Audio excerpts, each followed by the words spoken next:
Hello guys, what's up? This is Gian again. Welcome back to Banyo's Thoughts, your daily dose of adventure and happiness. Yay! Sige! Wow, look at my hair. Mahaba na siya, finally. And, nandito pa rin sa akin yung aking mahiwagang apple na 3 months na color green pa rin. So, papangalan ko na siyang COVID apple. Hanggat masolusyon natin yung COVID, magiging green pa rin daw siya. Oo nga, no? Siguro pag na-discover na yung vaccine, saka siya magiging, saka siya magiging brown or mamatay siya. But ewan ko color green pa rin. Kasi super green pa rin niya. Anyway, today, I like to, may naisip lang ako. Siguro, I want this episode to be about sharing ideas. And just like a maybe verbalization or actually saying it or recording it out loud or journaling it, some of the ideas or one of the ideas that I have. Kasi I've been trying to research on how come we don't have, okay, diba sikat na sikat ngayon yung mga K-pop, puro K-drama, tapos ngayon may Thailand, and then, yeah, yung mga boy love Thailand stories, but may K-drama, K-pop. I mean, I think it's practically the for Filipinos or at least sa Pilas, masyado tayong parang ewan ko, siguro dahil sa nakikita ko lang sa feed ko or anything, but puro mga Korean stuff or but hindi konti lang yung mga Pinoy. I mean, it's na medyo na ako na babahala, ano ba yung word, babahala. We don't have, I mean, there's so many Filipino talents and there's so many, creative Filipinos as well. Tapos inisip ko, bakit wala tayong Filipino site that shares Filipino novels, Filipino comics, that we can be very proud of, na pwedeng i-share as well. Kasi lagi ko nababasa, or the ones that I'm very familiar with is called web novel. It's actually it's an app where you can actually read you can read different kinds of stories from different authors from all over the world. So chinek ko kasi I've been trying to figure out, baka meron mag-research ako, baka meron kayang web novel or meron kaya tayong novel na dedicated just for Filipinos or Filipino authors who write. Kasi here's my mindset. I think the reason why we are, or many Filipinos, kasi last night, okay, going back, dami ko naisip, no? Halo-halo na. Last night kasi I was trying to research on if we do have Filipino writers, authors who are popular outside of the country, whether they're actresses or actors that are residing in different countries. And then I saw there's this one girl, she became very popular sa South Korea because she's been starring in some of the shows as a supporting character in many of the Korean movies or plays or some Korean dramas, etc. And so naisip ko ngayon, parang we're bombarded. Ako personally lang sa akin, sa papansin ko lang, it's just my observation, na my feed is bombarded with that. Maybe because that's my personal interest, but maybe because of the AI. But I noticed that when I look at the conversations of friends and in social media, it's mostly they always link yung mga famous K-pop artists like BTS, EXO, or mga Twice or ITZY, and puro mga Korean. And then I'm gonna realize that entertainment really shapes the way we view things in a particular country. Now, what if? Kasi I think that's the reason why siguro they're masyadong popular yung K-drama, and because it's always out there, bombarded. But what if Filipinos do the same thing? Kaya ba natin, or are we capable of doing that? Or are there enough content for doing that? So, kaya nag-research ako, are there any Filipino authors that are actually writing about really nice content or stories that they share online. And I'm sure there are, but wala akong nakita. Ang nakita ko lang is yung webnovel.com, where there is only like two or three authors na Filipinos. And well, nakita ko naman yung rating nila for their reviews ng mga kanilang mga articles or mga stories nila, nasa 4.5, 4.2, ganyan. But it's some of them, one of them is actually may pagka Chinese influence, and may pagka love story din na fantasy type. So I was like, what if we come up with something of our own? So naisip ko gumawa ng sarili natin. Ayun, naisip ko lang na how can I encourage people, or how can I encourage writers to write about things that are very own, no? Kasi I think we have so much. I was searching for in Facebook about yung mga Filipino myths. Wait, saan hanapin natin? Hindi ko mahanap eh. Basta something about Philippine folklores or something like that. Philippine folklores.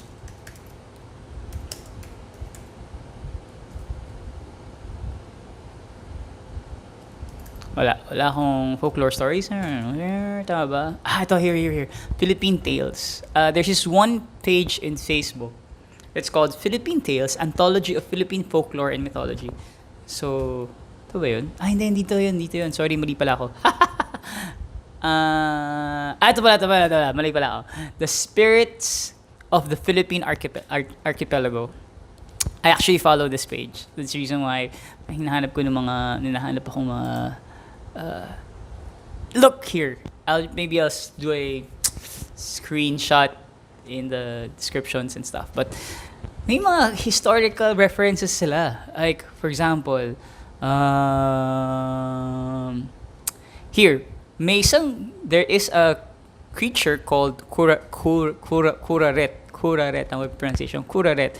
Kuraret lumbers along with an iron cart full of victim skulls. It eats people's souls by beheading the victims. It also passes by the village and enters the house of those who failed to keep silent while it passed by the residents. I don't know what it means. Baka may historically may ibig sabihin nito. Sinabi dito, Tagalog nga. Meron nga. Parang may story. May story siya. Sorry, masyado ako sa malalim ng Tagalog. Okay to Meron nga. Sige, babasahin ko ito mamaya. So, Filipino mythology. So, naisip ko lang, what if we come up with something like this? Like, we ask writers to write stories about it and then put it online and come up with our own version. Let's say, we can call it Alamat, web novel. Alamat means legend. And then, from there, we can start off, syempre share lang ng ideas. There, we can start off growing the fan base and then slowly incorporating, cultural things about human values in the storyline, where it can influence the way we perceive, the way we act in society. Kasi napansin ko lang, like, dami kong ideas, no? For example, yung sa Korea, napansin ko, like, recycling is parang subtly pinapakita nila sa mga shows nila. Like, pag may naglalabas ng basura, sineseparate nila lahat into biodegradable, non-biodegradable, things that you can recycle and stuff like that. So parang sa kakalabas-labas man ng ganun content in videos, in TV series, in movies, in whatever, webtoon, comics, the mindset eventually of the readers is like probably subtly na influence ka rin na to start doing the same thing. Now I understand why broadcasting networks have a lot of influence over how we think in society. I mean, hindi ko lang siya siguro ngayon, dati siguro naintindihan ko siya, pero ngayon ko lang siya naintindihan in that level na ang laki pala ng influence ng tao or ng broadcasting networks or I don't know, yung malaking reach na ng mga companies to influence the way we think in society. So, inisip ko lang, now what if we come up with something at the starting line, something like start off with encouraging authors to write about Philippine stories that are not depressing, kasi napansin ko lang lahat ng mga movies or karamihan ng mga nananalo ng mga movies natin ay medyo masyadong mabigat. Ewan ko, siguro, or maybe hindi lang masyadong exposed sa mga iba't ibang movies na ginawa natin or series, whatever. But napansin ko lang na yung may mga parang maraming hugot sa buhay. Tapos laging pictures ng mga background scenes is like yung squatter areas and yung parang yun ang nagiging sikat. Again, baka mali lang exposure, konti lang exposure ko sa ganyan, pero yun ang napapansin ko lang. But what if we focus on the positive side of things, the things that are beautiful instead, and the stories that are deep and warm and comforting, and it livens the human spirit. Yesterday, I sent a message to Leia, and because I saw I don't know if you're familiar with the page called Becoming Filipino, si Kulas. He actually greeted me for my birthday before. I'm so glad. Care of Isang. And yung sa post niya is that tinanong sa kanya ng isang follower niya na does he have a Filipino passport, and then he said such beautiful things about the Philippines, that how resilient we are, and that his being a Canadian living in the Philippines for I don't know 7 years already made him realize that despite all the corruption, despite all the the bad things that happened to our country, madami pa rin daw siyang nakitang mas lamang pa rin yung magaganda. Mas lamang pa rin yung Pinoy daw. Ang hindi ko matatanggal talaga sa kanya is despite the difficulties, they're able to smile. And they're able to laugh, and they're able to move forward easily. Ganun ka-resilient sila. And in fact, hindi lang siya yung nagsabi nun. One of our road trippers rin, who's actually one of the expats of the Austrian embassy here in the Philippines, she also said the same thing.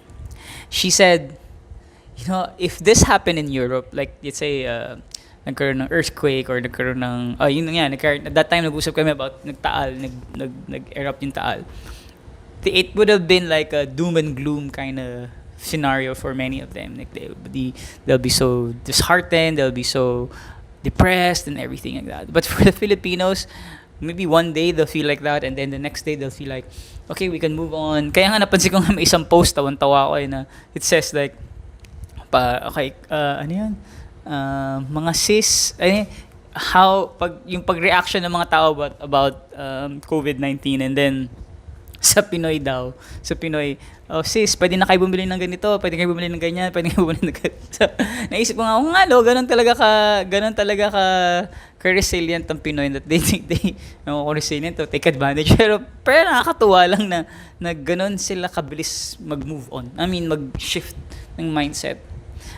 Sana ganun din ako, no? Inisip ko na nung ganun. Anyway, kaya naisip ko na what if there is a platform for us, for Filipinos to actually start telling stories that are positive in nature, that are inspiring in nature, and then we convert that into comics, webtoons or Filipino comics, and then we convert that into Filipino series, and then we convert that into Filipino movies, and then we promote it all over the world. That it becomes like how the Koreans did it. I think the Koreans did it that way. They influence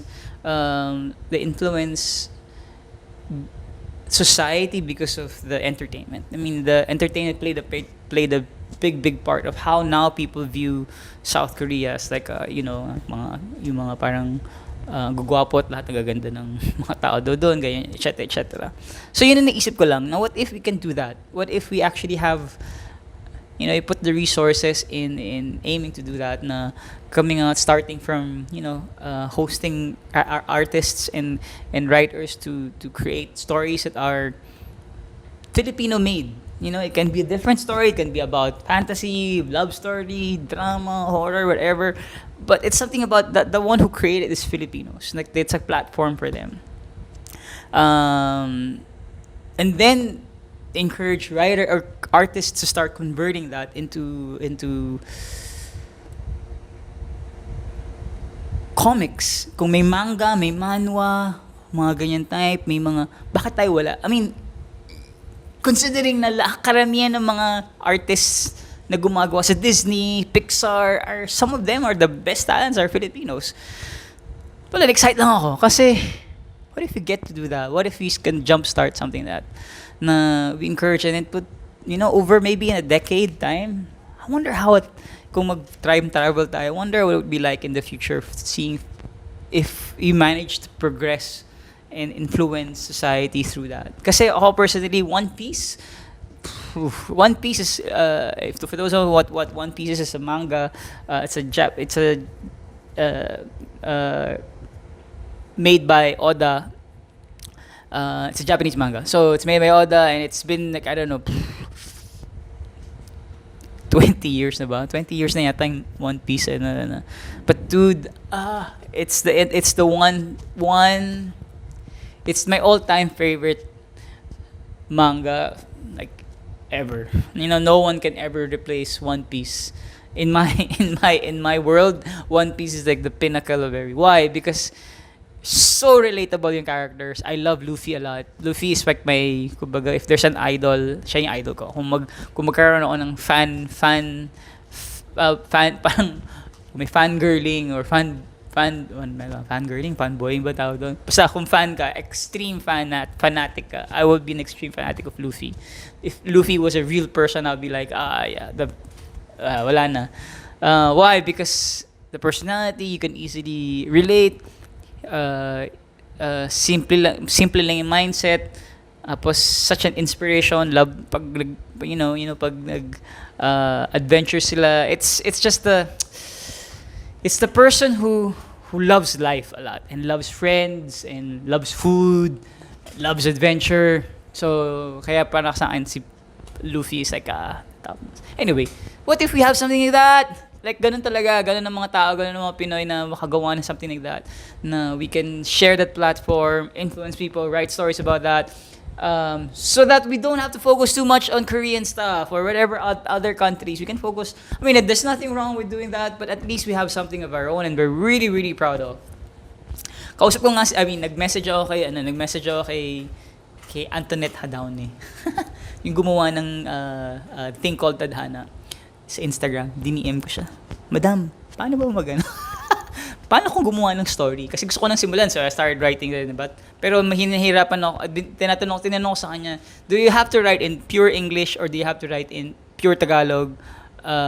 Because I'm really weak. I really want to tell the story in English, but feeling ko, I really want to tell the story in Tagalog, but I'm really weak in Tagalog. So, do you get a translator to do that? And then she said, write what you're most comfortable with. If it's Taglish, you write in Taglish. That's what you can express better there, then it's there.